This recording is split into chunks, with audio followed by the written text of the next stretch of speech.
சம்பந்தப்பட்ட புருஷன் பொண்டாட்டி 2 பேரும் அவங்க குறைய சொல்லுங்க கேட்போம். பொழுதனைக்கு மழையிலையும் வெயிலையும் உழைச்சிட்டு வர்ற ஆம்பளைக்கு காரசாரமா எண்ணெயில பொரிச்ச சிக்கனையும் மட்டனையும் போடாம ஆடு மாடுக்கு போடுற மாதிரி கீரை காய்கறின்னு சமைச்சு போடுறா.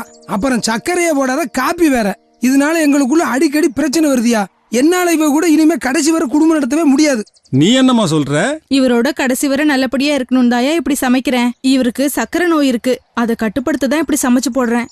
என்ன தவிர யாரையா இவர் ஆரோக்கியத்துல அக்கறை எடுத்துக்க முடியும்? நீ உன் பொஞ்சாதியோட தான் இருக்கணும். அப்பதான் உன் உடம்பு ஆரோக்கியமாவும் வாழ்க்கை சந்தோஷமாவும் இருக்கும். இதான் இந்த பஞ்சாயத்தோட தீர்ப்பு. இதனால நம்ம ஊர் சனங்க தெரிஞ்சுக்க வேண்டியது என்னன்னா, சக்கரை நோய் வராம தடுக்கவும் வந்தா அதிகரிக்காம கட்டுப்படுத்தவும் சில வழிகள் இருக்கு. நாம சாப்பாட்டுல உப்பு காரம் சர்க்கரைய குறைக்கணும். ஒரு நாளைக்கு 30 நிமிஷமாவது நடக்கணும். மது புகை போன்ற தீய பழக்கத்தை உடனே விடணும். இத செஞ்சாலே நம்ம ஊரே ஆரோக்கியமா இருக்கும்.